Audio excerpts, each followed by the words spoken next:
We have an exciting panel for you this morning with two important members of the legislature, two members of the legislature who are in a position to have tremendous influence on the outcome of the discussion on a water bond for the coming, for the November election, or possibly not.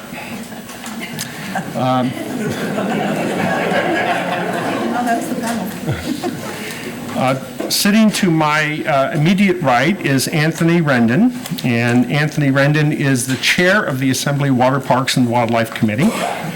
He was elected in the election of 2012, so he's been serving a year and a month, and brings a new perspective, a fresh set of eyes to this debate and into the legislature.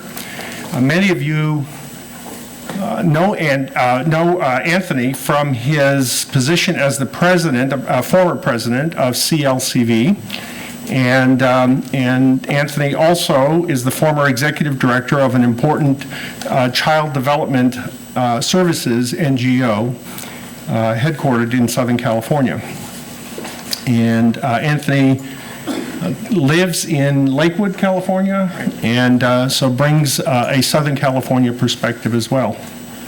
To Anthony's right is someone who I think everyone here knows and knows well. Lois Wolk, who is the chair of the Select Committee on the Delta, and she also chairs the Governance and Finance Committee of the Senate, which is the committee through which any bond measure would have to pass and be approved before being taken up on the floor of the Senate and acted upon by the legislature. And Lois, as many of you know, has served in the legislature since 2002 and has chaired the Assembly Water Committee in the past, and has considerable experience and expertise on many water issues. And to Lois's right, we have Dave Metz, and Dave is with the firm of Fairbank, Maslin, Maullin, Metz and Associates, a public opinion research firm, and I think, Dave, you also provide strategy guidance on issues that come before the public, and Dave has lots of good information based on the research that he's done on public attitudes towards a water bond and public attitudes towards water issues in general. Everyone in this room knows that in a normal year, there are probably 100 or 200 people in the entire state who get involved in the shaping of water policy. It is the ultimate inside baseball game, shaping water policy. Most legislators shudder at the thought of being asked to get deeply involved and try and understand water policy. But here we are in the middle of what's probably the worst drought, what is the worst drought that we've experienced in our lifetime, given the condition this year, and that it follows 2 dry years. I know that the work that Dave has done and the work that he will continue to do on public opinion is going to be real important to this discussion. When water policy becomes more commonly discussed than Justin Bieber, you know that things are different, and that there is going to be lots of pressure on the legislature and the governor to do something this year. So this is an extraordinary year, and I think we're lucky to have this panel, these 3 individuals, to talk with us today about their views on a water bond and what's going on with the water bond. So with that as background, I'm going to ask Anthony and Lois to describe to us, to take about 5 minutes each and describe to us what is in their proposed water bonds. And then we're going to hear from Dave and have Dave give us the benefit of his research and his polling to understand what are public attitudes.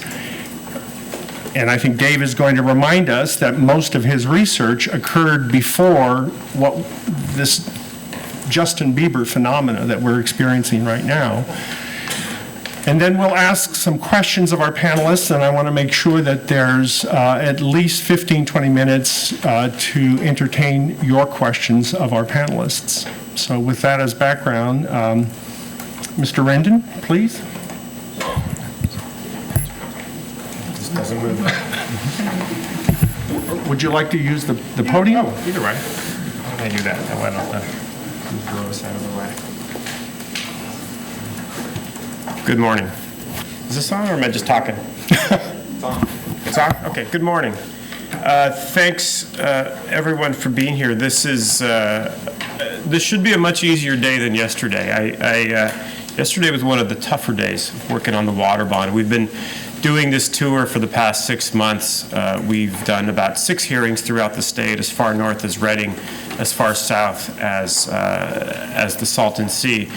Yesterday, I spoke in Hanford to a group of overflow group. They had another room set up with a small television set with a bunch of folks who were very upset about the current situation, the current drought, an exceptionally challenging crowd. That has very specific needs or has very specific desires in terms of what they want to see in the bond. That was the second most difficult crowd that I spoke in front of yesterday. I started the day at 8:30 a.m. speaking at Crocker Elementary School to a group of first graders who asked me the most difficult questions about water that I've ever been asked in my life. It was mind-boggling. I've been studying conservation for about 5 months, and it was fantastic, but difficult. So the extent to which this is on everyone's minds, from the youngest of children to farmers in the Central Valley to folks up here in Davis, cannot be underestimated. And it says a lot about California. It says a lot about the importance of water. And a lot of the movement that you've seen in recent days in the legislature, not only the bonds that Senator Wolk and I have been working on, and we've been working on them for a significant amount of time, but in recent weeks there have been this sort of development of other bonds that have actually manifested, or there are rumors of other bonds throughout the building in Sacramento. For me, the number one priority is drafting a good bond and a bond that will pass. A bond that will not only be approved by 2/3 of the legislature, but a bond that will be approved by the voters. The bond, the 2009 bond that grew to $11.14 billion is a bond that I think is safe to say is filled with a lot of earmarks. It's fairly safe to say that it's a bond that was filled with a lot of such special projects that were sort of tacked on over the last couple of weeks in order to secure the votes necessary for passage. That bond is destined for failure. That's why it was pulled off twice. That's why it was pulled off the ballot twice. And that's why Senator Wolk and I have been working so hard to provide alternative bonds to voters, to provide alternative bonds that we hope end up on the ballot in front of voters. The bond that we've developed in the Assembly is the product of what I consider, I'm very proud to consider it to be, to have developed through a very transparent process. Again, we had 6 hearings last year, 6 public hearings last year. We've had 2 hearings thus far this year. We're having a hearing next Friday up in Eureka, the following Friday in Fresno, the following Friday in the San Gabriel Valley, another one in Stockton in a few weeks. It's an exceptionally transparent process, and it's resulted in a bond a draft of a bond that right now is at $6.5 billion. The bond is essentially divided into 5 categories. About $1 billion for safe and clean drinking water. That's $1 billion for safe and clean drinking water. Keep in mind that the U.S. EPA has estimated that we could probably spend $20 billion on safe and clean drinking water projects. So none of these quite scratch the surface. They start to scratch the surface, I should say. There's $1.5 billion for water infrastructure, $1 billion for integrated regional water management, and $1 billion for the Delta, and $1.5 billion for water storage, which is groundwater, and surface water storage. I'm getting the sign to wrap up, so I will. Again, this bond is designed for 2 things. It's essentially designed for 3 things. It's designed, A, to provide the start to important projects that will help the state that'll help the various regions of the state, emphasizing a lot of the regional projects that I think are sort of the way we need to make a turn in California in terms of our water consciousness. A lot of the more localized, a lot of the regional projects that I think will make a difference in the future. It's also a bond designed to pass through both houses of the legislature to assure that we get 2/3 passage in both houses. And it's also a bond that I think is regionally balanced, and because of its emphasis on regional projects, I think has an excellent opportunity of gaining passage, the voters' passage, hopefully this November. The goal is to get something on the ballot this November. Obviously, we're in the midst of a terrible drought. These projects will, as we know, when June comes, when July comes, the situation will likely get worse.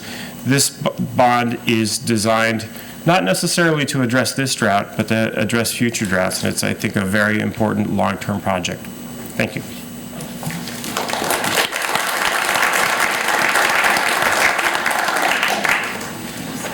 Lois?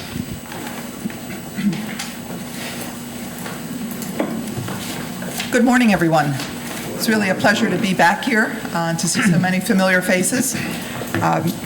I agree with a great deal of what my colleague in the Assembly has said, and he's to be congratulated for being willing to jump into this area, and he's done a really good job of trying to merge or corral, or I don't know, whatever word you want to use, whatever verb we want to use, the varying interests in the legislature. When I was asked to get involved with putting together a bond, you know that I opposed strongly the 2009 bond, its process and its result. When I was asked to get involved, I did so based on several principles. One is that the $11.4 billion bond is a non-starter for me, for the Delta, for environmental justice issues, and for a number of it's too much money. So one, the amount had to be reduced, the earmarks had to go, and it had to be BDCP neutral and absolutely nothing to do with the tunnels. This water bond cannot be a referendum on the BDCP and expect to pass. I think it has to deal with critical water needs, things that we agree on as a state, and those are many. Near-term projects for the next 5 to 10 years are really my focus. That would be drinking water, and we agree on much of this. If you look at both bonds, you'll see agreement, and I'll tell you where we don't agree. Drinking water, safe drinking water, is absolutely correct. Conservation, recycling and reuse, groundwater cleanup, stormwater capture and reuse, watershed and ecosystem improvement, levees and flood protection, and increased storage. I think it's important to have a bond that is affordable, that is workable, that can enjoy the broadest range of consensus.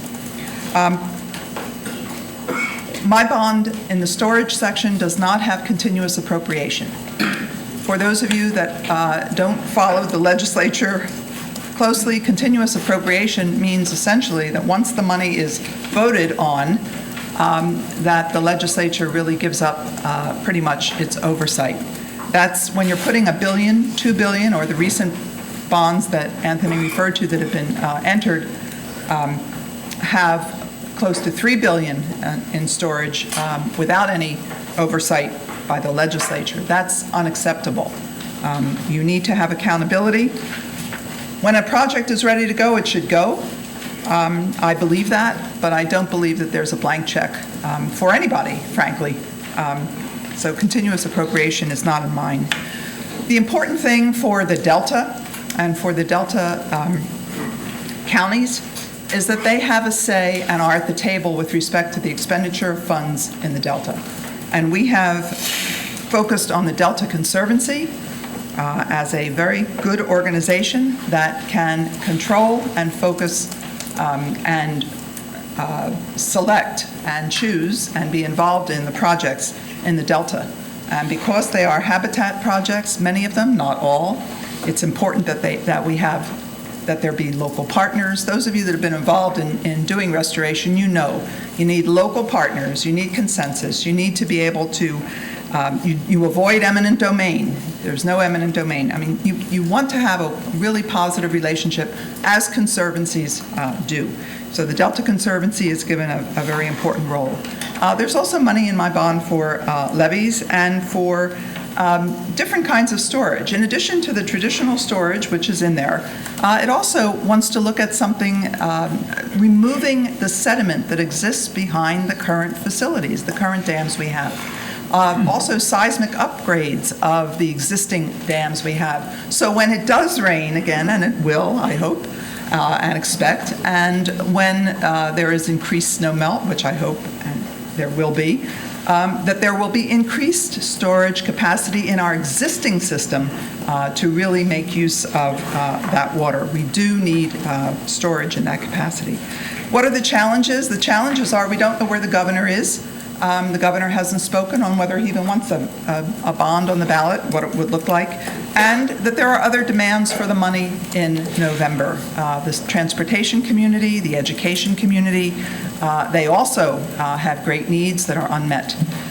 So stay tuned. This is about making sausage, and here we go.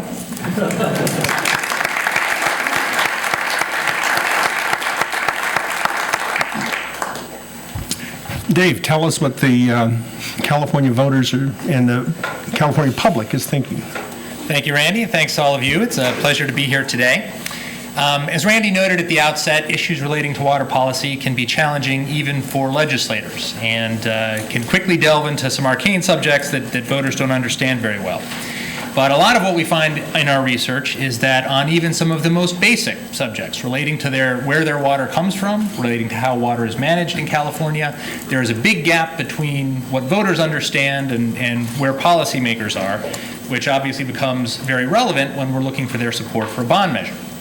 A good illustration of this, I think, is a survey that we did in Santa Clara County a couple of years ago, where we asked people to tell us in their own words what a watershed is. Now, our goal here was to figure out ways to encourage people not to pollute, not to take actions that are going to contaminate water in their own watershed. And this is Silicon Valley. These are educated voters. And you can see here the most frequent responses that we got to people from this question. More specifically, when we ask people where their water comes from, what we usually find when you're sitting in a focus group with 8 or 10 voters and you say, when you turn on the faucet, where does that water come from? You're greeted with about 2 minutes of sort of dumbfounded silence where they say to themselves, you know, I hadn't really thought about that before. And what we find is when we ask this question nationally, this is a survey that we did for the Nature Conservancy a couple of years ago, we asked people to be specific about what body of water, the water they used in their home, came from. They told us, we then tracked it back based on where they lived to what their actual source of water was. 23% of Americans really understand where their water comes from. And we see that same thing here in California. These were some focus groups that we did a couple of years ago where we were asking people to tell us the source of their water. Lots of different responses, but the three I've highlighted here give you some flavor for the kinds of responses we get. Some people understand it, some people are unsure, and some people have a deeply flawed understanding, as you can see on the upper left-hand remark. But all of this, whether well-informed or poorly informed, goes into the way that voters make decisions about whether we want to make billions of dollars worth of investment into our water system. What also contributes to their perceptions is their understanding of how various users of water are receiving water under the current system, and whether the proportions they're receiving are the right ones, whether they're too much or whether they're too little. So this is data from a statewide survey in California where we gave people a list of different water users and asked them whether they believed that each of these was receiving more than their fair share of water, a fair share, or less than their fair share. So the dark blue bars here are the proportion who say they're getting more than they should. The light blue are the ones who are saying they're getting about what they should, and then the red are the ones who are saying they're getting less than they should, and the gray have no idea. So this gives you a sense of how they think water is divided in California these days. You all can match this up to what you know about the actual statistics and understand how public perceptions line up with the realities. Now, anytime you're trying to get voters to open their wallets and invest more of their dollars in addressing something that's a problem facing the state, they also have to have some confidence that the problem is an urgent one. And this is a place where, frankly, voters are in pretty good consensus with policymakers, believing that our current system is not adequate. We read respondents in a statewide survey a list of different factors that might be seen as threats to California's water system and asked them to rate each as a major threat, minor threat, or not a threat. So the items you see highlighted in the dark red on the left are the ones that they identify as being major threats. And the first thing to note here is the number of issues that voters believe do pose serious problems. You've got roughly half the electorate or more that's identifying everything you see on the screen as being a major threat. And if we add in those who think it's a minor threat as well, overwhelming majorities. You're looking at 8 in 10 voters in most cases. As we move down the list, even those items that rank at the very bottom here, we still have majorities telling us that those pose at least a minor threat to California's water system. So the overall perception is, yes, there's a problem here. There's all kinds of challenges that we're facing relating to water in California, and there are things that should be done about it. Now, where that runs into trouble is the mechanism for doing something about it is both to spend more money and then to trust Sacramento to spend it appropriately. And over the course of the last few years, unfortunately, that trust and that confidence has generally been in short supply, really reaching a low point shortly after the start of the recession and at the end of the Schwarzenegger administration, when concerns about the economy, the state budget deficit, and trust in both the governor and legislature were at near historic lows. However, what we have seen over the course of the last 12 months is a real shift in public opinion toward state government. Attitudes toward the governor are favorable. Attitudes toward the legislature, which traditionally have been even more negative, have become dramatically more favorable. Concern about the state budget deficit has eased significantly among the public since the passage of Prop 30, and public confidence that government may be in a position to start spending money to address some of these concerns has started to increase. These next few slides show results from a series of surveys that we've done on this water bond as it is sort of leapfrog backwards on the ballot over the course of the last few years. And what they've done is allow us to see how public opinion on some of these key issues has evolved from 2008 to today. So on each of these slides, we're looking at a statement that we offered voters up at the top, and then the proportions that tell us they agree and disagree with that statement. Now, one thing that's been very consistent over time, as I said, is a sense that there is a problem that needs to be addressed. 2/3 of Californians consistently have told us that our water supply problems are so severe that we need to make investments now to deal with them. So, definition of the problem, there's a broad consensus. Now, interestingly, we've also asked people whether they believe the state is in the middle of a severe drought. And this is data, we've got one data point back from 2002, and then you'll see a series from 2007 up through last summer. And what's interesting about perceptions of drought is whether we're technically in a declared state of drought or not, voters always believe that California is facing a drought, upwards of 60%. You go into focus groups and people say, this is California. Of course it's a drought. We don't have enough water. That's always the way it is. Now, all of the data I'm showing you today, as Randy noted, came from last summer at the most recent. So we haven't done in-depth research since the drought declaration a few weeks ago. And it is entirely possible, given the severity of the drought, given the consensus that's formed around that public opinion is going to shift and there will be more urgency attached to drought conditions. But it is also possible that Californians simply blend this in with what they perceive to be a fairly continual long-term shortage of water. What hasn't changed, however, or what has changed over the course of the last few years is the perception that this is an issue that needs to be addressed now. When asked if California's water supply problems are long-term needs that can be dealt with at a future date, we had majorities of voters rejecting that idea in 07 and 08 before the recession. But once it started, voters were evenly split on that issue. But now, in 2013, there is a 2-to-1 majority that says no, we can't afford to wait anymore, we can't delay, it's time to address these issues. The biggest challenge we have to overcome, though, is that the way of addressing this is to have the state borrow and then pay back money with interest. And whether or not you think water is a problem, there is a set of voters out there who, on the subject of bonding, are so negative about it that it prevents them from voting for a bond measure regardless of how the money is going to be used. When we give people this statement, with our budget deficit, we should not approve any more ballot measures that put us further in debt, no matter how important the issue they are trying to address. That is a very categorical statement. And at the beginning of before the recession, voters were evenly split, but over the course of the last few years, we had substantial majorities telling us that they agreed with that statement, which only last year returned to its pre-recession levels. Now, just because they hold that view doesn't mean they won't be willing to vote for a specific bond they think is worthwhile, but that overall negativity toward bonding has been a significant obstacle, which hopefully now is starting to ease. So, with all of that context about voters' underlying opinions, how do they feel about water bonds?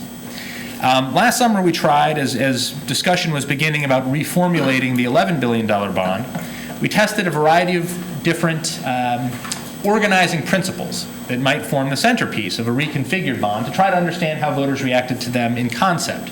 No dollar figures, no specific spending plan attached. But you'll see here the proportions of voters that said they would support a bond that's primarily focused on fixing deteriorating infrastructure, one that's going to make use of up-to-date technology to address water conservation, recycling, and improve water quality, and one that's going to be focused on safe drinking water supplies. All of those overwhelmingly supported, when 3/4 of voters are telling us they think those are good ideas. And while there's a little less consensus, we also have majorities who say that preparing for extreme weather, addressing climate change, and empowering local water agencies to spend money in ways that they think are going to address specific local needs also have broad support. The main problem, of course, is as soon as you mention the subject of climate change or extreme weather, there's a whole set of Republican voters that abandon you en masse. And that's really the difference in those numbers there. Democrats and most independents are just as strong when we're talking about climate as they are when we're talking about other subjects. Now, we also tested the idea of an $11 billion water bond. And we asked people how they would vote with a short conceptual description. And I will note, this description does not include full ballot language. It's not what voters would actually see on the ballot, which has much more detailed information about the fiscal impact of the bond prepared by the LAO. And while 2/3 of voters said in principle they would support it, only 24% said they would definitely vote yes. And that is a critical sign when you're looking at the strength of a ballot measure. Moreover, when we gave them a more detailed description of an $11 billion bond, which included language about what the total cost would be with interest, and that would appear on the ballot, you'll see the numbers become much tighter. 49-43, and all of a sudden we've got less than half of voters indicating support. When presented with a description of a potentially reconfigured $7 billion bond with a slightly different list of places the money might go, support was at 58-38, a margin of +20 as opposed to +6. Much better place to be, still would require a strong campaign, but it does seem that voters are more open to that idea. Finally, in order to understand how a campaign might impact levels of support, we also tested arguments from supporters and opponents of a potential bond measure and tested those against the $11 billion bond that's currently slated to be on the ballot. Based on our past polling, we knew that these were the strongest messages that both supporters and opponents would have to offer. Some of them relating to the substance of the bond, some of it relating to its size, highlighting some conservation organizations that might potentially be opposed at that $11 billion level. And what we found was what you see here, that support for that $11 billion bond ping-pongs up and down depending on the kind of information that voters get.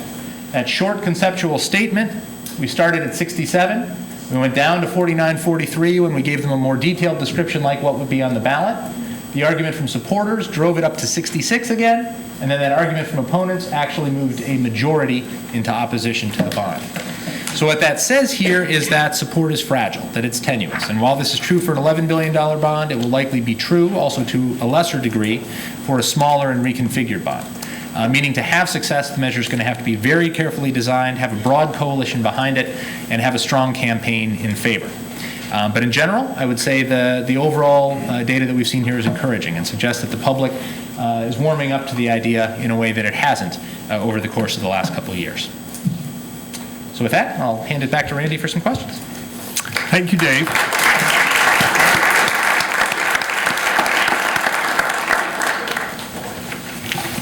Dave went through the results of his research and that slide presentation very quickly to keep us on track with our panel discussion this morning. But as each of you know, the data about public attitudes, public opinions on the topic of water, and more specifically the topic of a water bond for the ballot.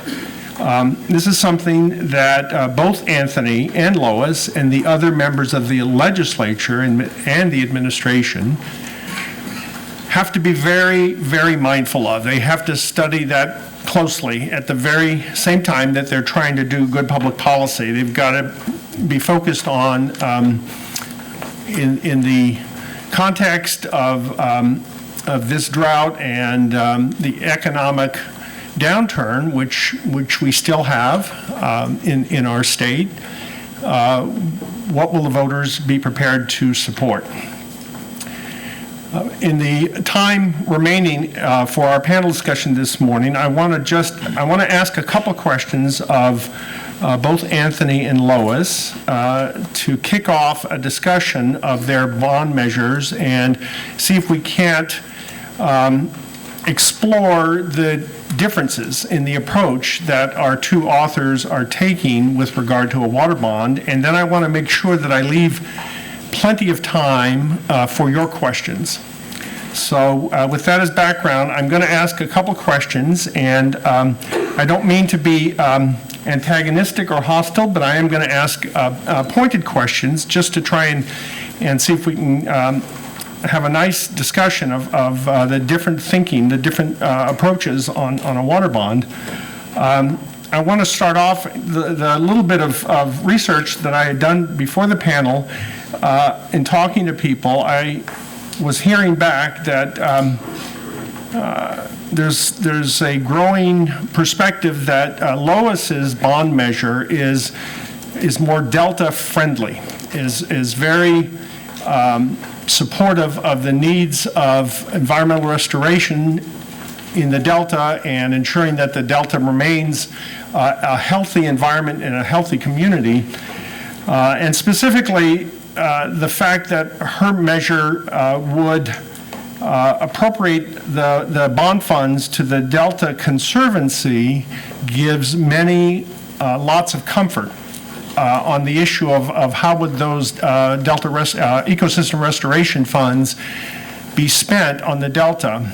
Anthony, your measure, I don't believe appropriates the funds to be controlled by the Delta Conservancy, and I'm wondering why that is. Sure. That's correct. It's not specific to the Delta at all. Our bond divides the money by region rather than via conservancies, and that's sort of uniform throughout the state, so that's not specific to the Delta or any other region. The flip side of that question I'd pose to Lois, the strength of your measure, putting the Delta Conservancy in charge of the funds that are identified for important work in the Delta, has caused some to be a little concerned about your bond measure, that it may be too Delta-centric and not have enough focus on some of the needs in other parts of the state. Your response? my response is that not only is this a bond that gives the Delta a place at the table and a very important role, which the Conservancy should have and exercises in other parts of the state, but the bond also, in the statewide funding, there is funding that is divided by hydrologic regions. This is not new. This has been done in bonds historically. We also have conservancies that are called out, and that's appropriate. Many of the conservancies throughout the state do phenomenal work in terms of watershed protection, and they are a part of this as well. So they're in our bond, and I have some extra copies if anybody wants to see after this. There are, in different sections, divisions among the state. This is, after all, a statewide bond. With respect to the Delta, it is critically important that the Delta communities are a part of this and feel comfortable with this. And the control of the funding that goes into the Delta, according to the criteria that are laid out, is really essential. You cannot have major restoration efforts anywhere in the state of California, and you know this, or in the nation, without the full participation of the local communities. That's essential to success. Thank you. Lois, in your description of your bond measure, you made a point of describing for us that your bond measure would not continuously appropriate funds from the bond measure, but instead would require those funds to be subject to legislative appropriation through presumably the budget bill on an annual basis or on some regular basis. Would you tell us, why is that important? Why should we care about that? I think if we're spending public dollars, and we're spending them in the billions, this would be one of the largest bonds in history, it is essential that there be oversight by the legislature. As messy as that may be, it is essential. That is our role. Now then, if there is a project that is ready to go, I don't favor putting roadblocks in front of projects that are ready to go. And in the we're talking in the storage section, any section, frankly. So the question becomes, how far does that oversight carry?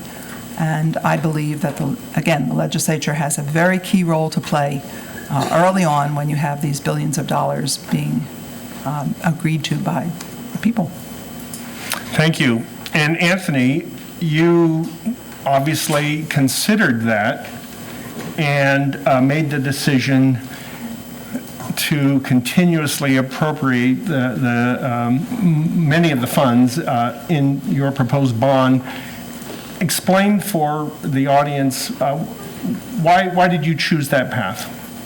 Well, it's ours is not sort of a classic continuous appropriation model. Ours, you will have $300 million appropriated for 5 years. So that's how the $1.5 billion is allocated with respect to storage through continuous appropriation. So we did find it necessary to have some modicum of control, a significant modicum of control over the funds, and which I'd actually like to talk about a little bit.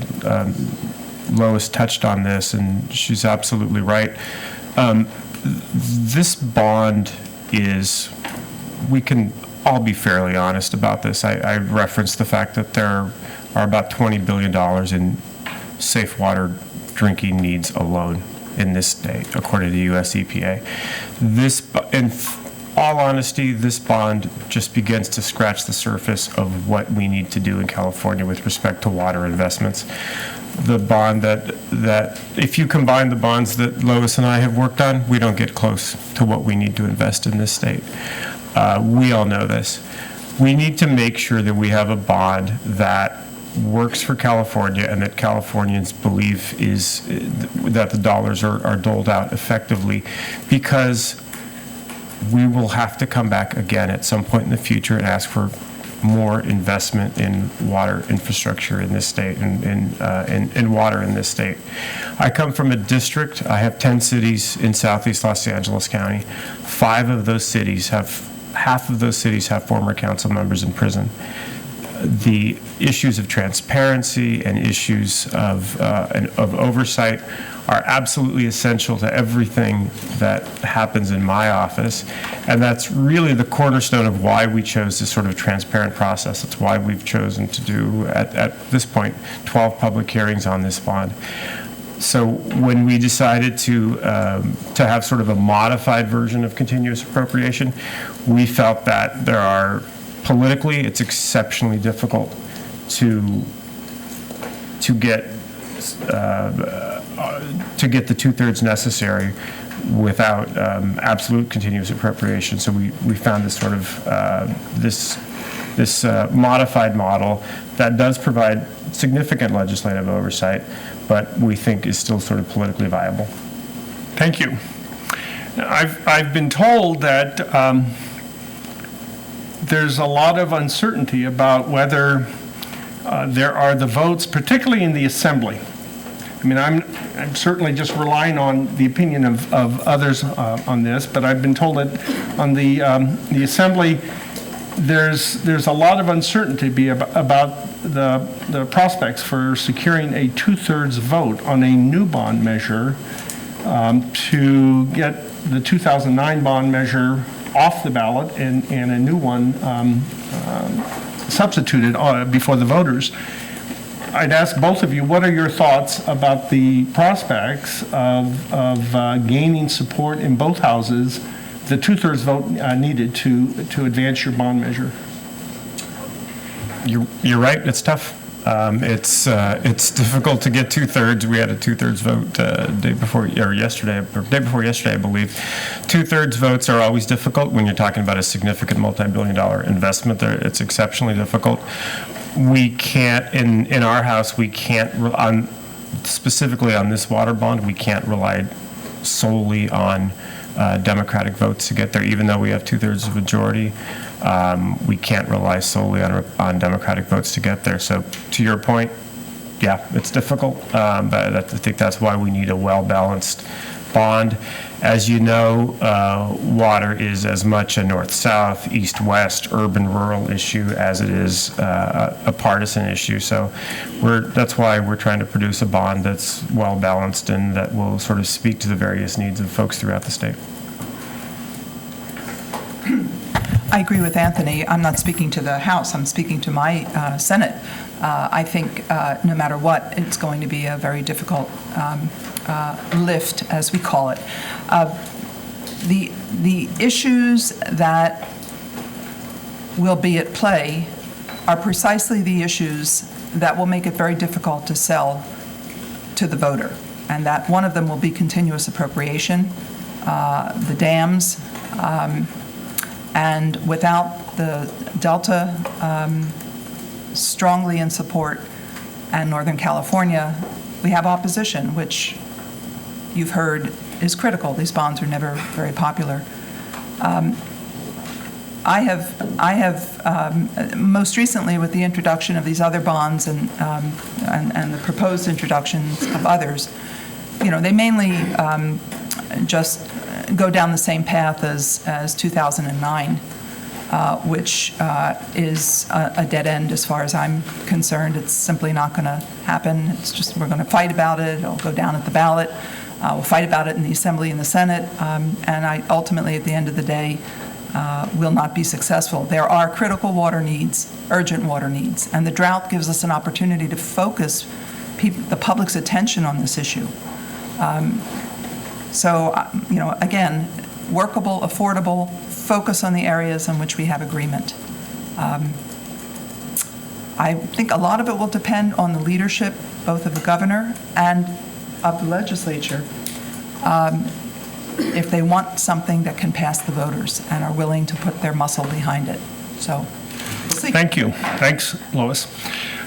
I'd like to take questions from you now, so anyone in the audience with questions. And I want to say before I take the questions, I feel badly that we don't have a little more time for this discussion, because I think it would have been useful to get Dave's perspective, Dave's comments on some of the issues some of the questions that I've posed to the two members, because as we know, and as we have talked about from the onset, it's not just a matter of securing the approval of the legislature and the signature of the governor. It's crafting a bond measure that the voters will support and embrace.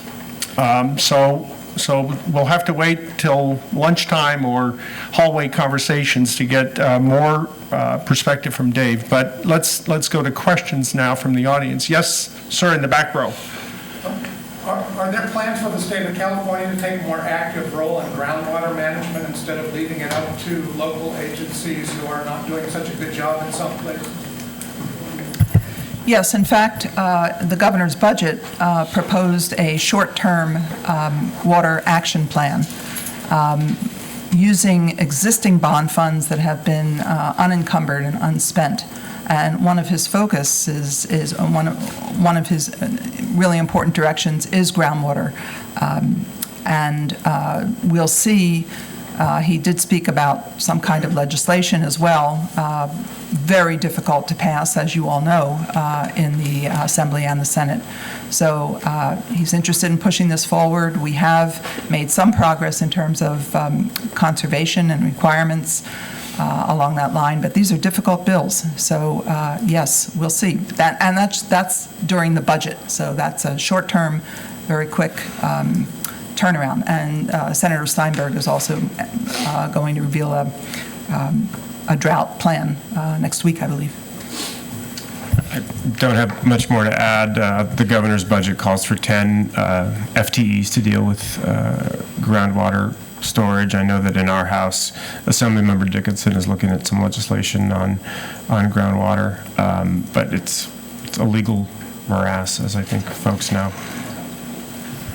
Yes, sir. Yeah, I guess two of the major components of a bond bill would be storage and facilities, and obviously facilities include tunnels. And with those sorts of things, it seems like the devil's in the details. If you try and do something very general, everybody's going to say, I don't trust you. If you try and do something specific, then you get people arguing pro and con. Do you see things that everyone could agree on? I mean, one of the things I thought about was conjunctive use and putting money into conjunctive use storage. Are there any facilities or any storage that you see enough, and maybe David can also comment on this, where there's enough consensus to say, yeah, this should go in? I think there definitely is. I think there is consensus on issues like conjunctive use, groundwater storage, some above ground storage. Again, as I said, removing the sediment that exists currently behind the existing dam so we can increase the reliability and the capacity of our existing infrastructure. I mean, there are a number of things that could be done statewide and ought to be done. We need storage. There's no doubt about it.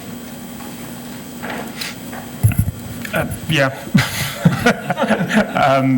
I think there are also some dam removal projects where there's general agreement as well, particularly those where the federal government has mandated as such. So yeah, and with respect to conjunctive use, I think the senator and I are on the same page as well.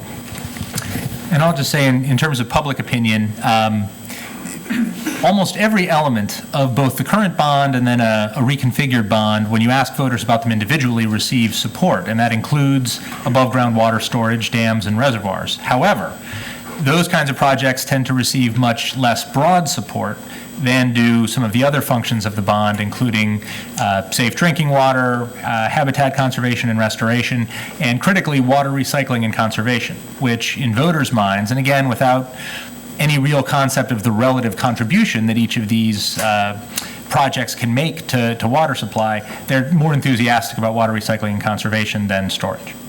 Water recycling is off the charts. Yeah. In the interest of fair play, I'm going to invite Anthony to be the first respondent to the next question so that he doesn't have to say, me too, again. Tony?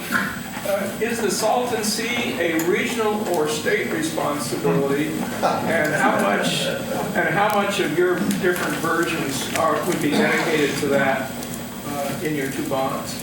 The federal government has deemed that it's a state responsibility, and there's $250 million in the Assembly bond to deal with the Salton Sea. Yeah, we're probably comparable. What we've done is there are a number of what we've termed existing settlements, existing contracts, existing projects that really need to be sort of available for funding. So that's how we've handled that. And that's not without controversy, I understand that, but it's not, that's not a serious controversy, so we don't disagree with it. Ron? The old one was, I think, justifiably criticized for its focus on some of the CalFed dams and the continuous appropriation. And I want to just get your impression on how that will, how the new bonds will affect that and whether or not you can pass them. And I just want to highlight the notion of the, let's get real, the Temperance Flat Dam. Several $billion-dollar dam on a river that was dried up in the 1940s with the construction and completion of Bryant Dam and the canals that come from it. So this has always been a deadbeat dam. There's no water left. The whole system is already squeezed out. But yet the popularity of the dam in Fresno is considerable. And their legislators appear to be willing to die fighting for this most obvious of deadbeat dams. And somehow or another, both the old bond and the new bonds are going to have to weave through I think the justifiable controversies associated with specific proposals, and this one being the most obvious. With respect to the previous bond, there were a significant number of problems with it. The overall $11.14 billion price tag was probably the number one reason for the bond being pulled off the ballot twice. That being said, given all of and Dave may have more recent data, but given all of the recent discussions about drought, there's more and more buzz about, I've heard in the halls several times in recent weeks, about the idea of, well, if we're having problems with these newer bonds, we still have this old bond out there. That's a bit scary to me. Even if there is the public will for an $11.14 billion bond, that bond, as you said, as I believe, is, I think, wrought with sort of significant problems, most of which, secondarily at the time, I think, when the bond was removed both times, the primary concern was the $11.14 billion price tag. A secondary concern was that it was sort of laden with earmarks. If we move forward with the original $11.14 billion bond, the problems relating to the earmarks are still there, and I think that very much would work to undermine public confidence in subsequent bonds. You had a second question. Temperance Flats. You're right. We were in Hanford yesterday. That is still very much on the hearts and minds of folks there. It's very much on the hearts and minds of folks in the Central Valley. Regardless of what delusion or not. Yes, we do have the CalFed reservoirs mentioned there, with the exception of, Shasta. But we've added some things. There are groundwater storage, cleanup projects, conjunctive use projects, reoperation issues, removal of the sediment behind existing dams, projects that reduce demand on the delta and result in some sort of positive increase reliability of the water supply, and recycled water storage projects would qualify. The key for me And I think the key to making this work is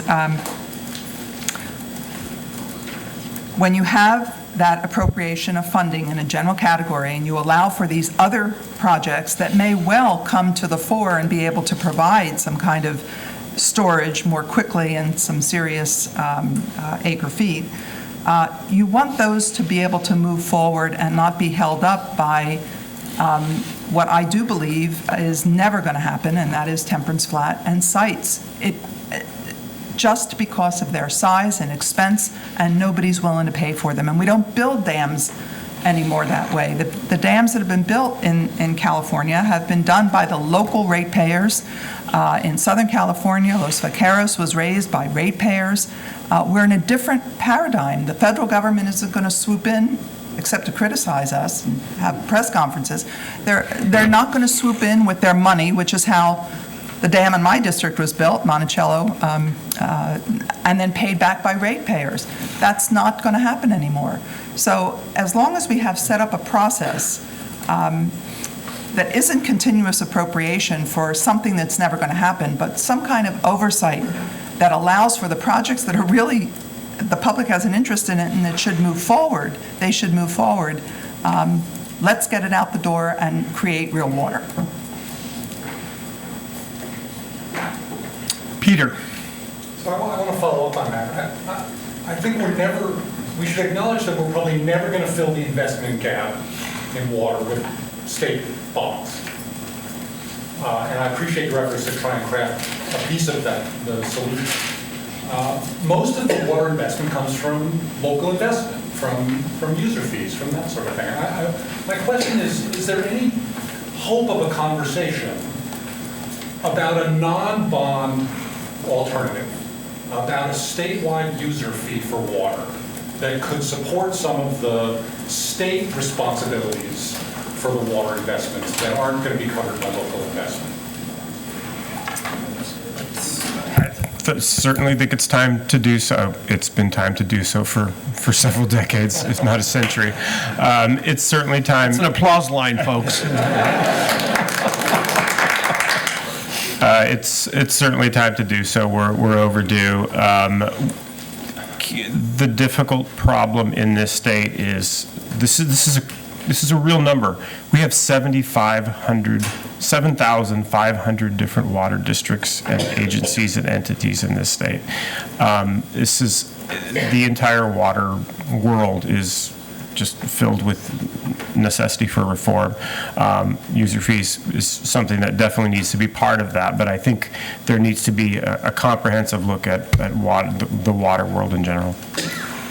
And I'll just say from a political perspective, that is something that we've tested in polling statewide. And voters are open to the idea of having a small increase in fees on their water bills to address these issues. For them, critically, they would much rather that fee be collected and decisions about how it's spent take place at the local level rather than have it handed up to the state and then filter its way back down. The trust that the public has in local water agencies is off the charts, and it's much higher than their trust in Sacramento, although, as I said, attitudes towards state government are getting significantly better. So I do think there is, obviously, it's a complex subject and a lot would have to be worked out, but in terms of basic public willingness to pay, I think they're open to the idea. I think the challenge is always how to empower the local communities. And one would think that would be an easier legislative approach. It's not always. It's viewed as it's just a very difficult discussion to have. Long overdue. Anthony's right. Yes, sir. Following up on that comment about public trust in how the state manages the money, can you expand on how you've addressed that performance accountability, performance outcomes, efficiency aspect? Aside from the continuous appropriation issue, what other things have you been incorporating to be sure to kind of address this public concern that this money is frittered away or wasted and doesn't go to the things that it's intended to go to? So I'm interested in how you address that. You know, that is a very serious issue. As in my discussions with many of the stakeholders who come forward on the various areas, and very diverse areas throughout the state, there is a general frustration with how the money, once voted on by the people, gets out, how long it takes, how difficult a process it is, how cumbersome it is, the kinds of projects that are approved versus those that aren't approved, and the criteria. I'm frankly struggling with that right now. We have been very specific about the focusing on the agencies that have managed to get the money out the door and done a good job, State Water Board, others, and changing some traditional responsibilities for getting the money out the door. But we are struggling with that because there is so much frustration. One of the things that was obvious in the governor's budget is what he's using for the $600 million for the drought relief water action plan are unspent monies, unencumbered, unspent monies from 1E and 84 in the billions. 2 billion of 84, 2.5 billion 1E. It's not as if we don't have incredible needs out there. So getting that money out the door is just a real problem. So if you have some suggestions, I'm all ears. Yeah, I'd like to just, for a second, go back to the question that Peter posed of both of you. And as Anthony mentioned, it's an issue that the legislature has struggled with for the last several decades, and that is, you know, what's the relationship between user fees and state bond dollars, and bond dollars being so expensive to pay off the debt, and each bond dollar that the voters approve ends up costing $3 to repay when you factor in the interest on the debt. Have either of you, and I know this is a bit of an unfair question, but I'm going to ask it anyway. Have either of you thought about, you know, is there a place for a user fee component within the four corners of your bond measures? Again, I certainly think there's a place for user fees in the greater water world and the greater water conversation. Within the context of this bond, we haven't really explored that much. No, not this time. The answer is no. We need a consensus-based, workable, affordable bond that corresponds to the local critical needs, near term, next 5 to 10 years, those kinds of projects. And that's what we need to do. And the more we put in, that is, you know, a litmus test or it's going to be very, very difficult to get this moving. And Randy, I'll just add to that just in general with ballot measures, it is difficult enough to get this state electorate to approve a measure that has one funding mechanism, to get them to simultaneously approve state debt and a user fee and convince them that they're both necessary, I think just adds to the significant challenges that any bond measure will face. Yes, sir. It's not surprising to me that there's the difference between the local trust and their local water agency and at the legislative level, it has nothing to do with the legislature. When you talk about a user fee at a local level, there's a Prop 218 that requires a nexus between the fee you pay and the service that you receive. In any of the conversations regarding the fees, a state fee, is there discussion about a mechanism that would have a tie between the fee and the service that's being received by the person, by the entity that's paying, or the individuals that are paying the fee, similar to 218. So if those fees actually come back to support, you know, work within that particular, area.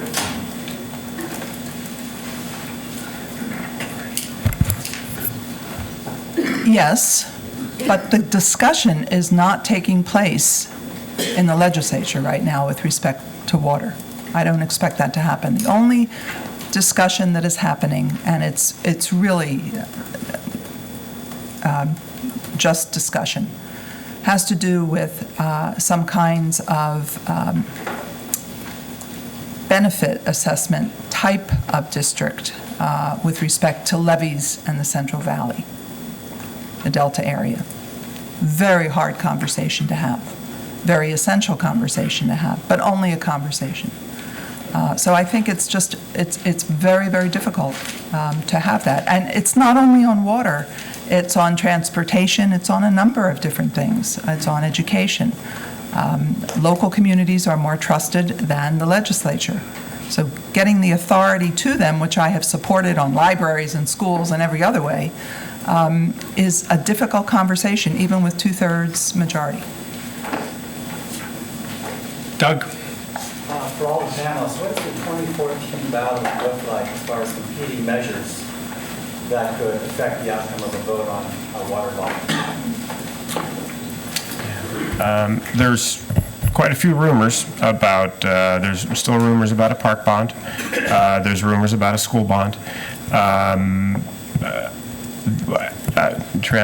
transportation bond as well. I think when Dave talked earlier about opposition to the bond, what's really important, is making sure that there is little to no funded opposition. And I think what happens, the thing that the sort of elephant in the room with respect to these types of projects is, with respect to general obligation bonds pertaining to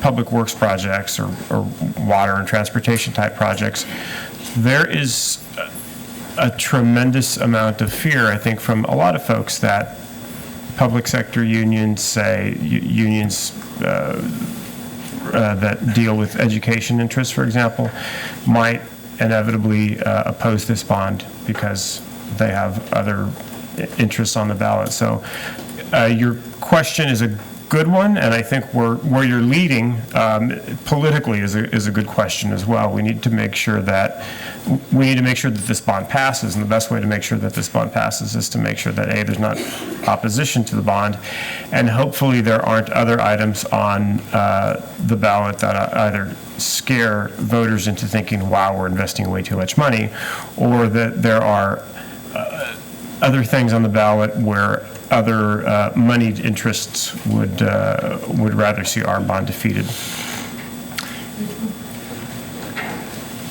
One of the keys here is what the governor wants to do. He is up for election, and his support, I'm sure you'll agree, is absolutely critical to whatever is decided. And all these interests can't have everything on the ballot. So what he wants to happen is important. And nobody's mentioned the BDCP. But the fact is, bond funding in the proposed BDCP is a major piece of it. We're not going to have decision on the BDCP for years, if ever. But who knows how that moves forward. So stand by. One thing I'll add to that is that all of those challenges that my co-panelists describe are very real, but there is never going to be a November ballot in California where those challenges are not present to some degree. We've shifted to a place now where state ballot measures only appear on the November ballot, which means that there is always going to be competition. There's always going to be people seeking funding. And so every ballot is going to face some of these challenges. And I will note that in good economic times and with good packages, Californians have voted for multiple bond measures to invest in infrastructure at the same time. So it can be done, but you simply have to keep in mind all of the cautions that have been raised here and make sure you've got a good package that has broad consensus support and then critically avoids that funded opposition. BDCP, isn't that the model car that Justin Bieber was driving last week? Yes, sir. Richard Guerrero, Environmental Council of Sacramento. How are you two building coalition for your respective bonds beyond traditional stakeholders, specifically with labor and communities of colors, such as Latino communities? We've been meeting quite a bit with labor folks, particularly the building trades, on our bond. We had a meeting as recently as Thursday with most of the statewide building trades. We've been doing that in Sacramento, and we've been doing that at the hearings throughout the state. Our hearing in the Salton Sea region dealt with the Salton Sea in general, but a lot of the discussion was about the Latino community. With respect to bond measures in general, whether it's transportation bonds, park bonds, or water bonds, and I think Dave probably has a significant amount of data that talks about this. The Latino community in particular tends to be much more supportive or progressive of a lot of these issues. So, getting that electorate engaged is absolutely essential. We've seen that in Los Angeles County with a lot of our local bonds. We've been doing the same, and particularly with the environmental justice community, because there are serious concerns, as we've mentioned, about safe drinking water throughout the state. In a state like ours, that is the 8th largest economy in the world, we have people that don't have access to clean drinking water, and that's not just the Central Valley, but it's rural areas and some urban areas as well. So it's really important to figure out in communities such as those that are very disadvantaged, how do we get through how can this bond assist in getting through all of the barriers that exist to getting those communities healthy and safe drinking water? So we've been working very closely with the EJ community, and I think you'll see that reflected in probably both of our bonds. We're at the limit of our program, but I think we'll take another, maybe one or two questions. Yes, sir, up there. Yes. No, actually, the gentleman who's been very patient behind you, sorry. To David Metz, are you seeing significant differences in the voters in geographical areas, north, south, coast, interior regions? Yeah, it's a good question. The short answer is less than you would expect. Traditionally in California, the water has been a north-south issue. The north has it, the south wants it, to sort of boil down the way the public perceives it, and there is virtually no difference between Northern California and Southern California in terms of their support for a water bond. There is some difference between east and west when you get away from coastal counties to inland California, but frankly, a lot of that can be explained by partisanship and the fact that those interior counties tend to be much redder than the coastal counties. Fundamentally, attitudes toward the bond are much more shaped by the fact that the state is borrowing and spending money, and voters' attitudes toward that, than they are by the specific substance of where the money is going, at least thus far. We haven't reached the point of a campaign where voters would be more educated about the content of the bond. So far, it's been a very conceptual discussion. But generally speaking, the geographic differences have been muted for that reason. Okay, last question. Now your turn, sir. Anthony, not wanting to put you through more pain, but you said something this morning that said that yesterday was a very difficult day in Hanford. I'd be very interested in sort of like the top 3 concerns that were presented to you from the community in Hanford in terms of their perspective and issues around water bond. I've made it a policy to not answer questions from Warner Chabot, but this one instance, this one time I'll do it. Yesterday, with not joking, storage. Folks in Hanford, folks in the Central Valley. We heard the same thing in Reading. Dave talked about the east-west divide. Folks in the Central Valley want additional storage. The original, the $11.14 billion bond had $3 billion in storage.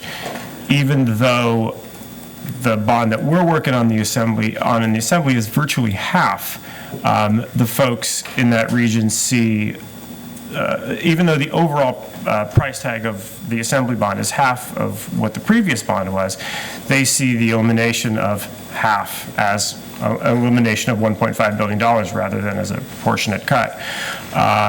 They want to see additional storage. They want to see full continuous appropriation. And also there is a significant concern about safe drinking water in a lot of those communities. Please join me in thanking our panelists for a great conversation.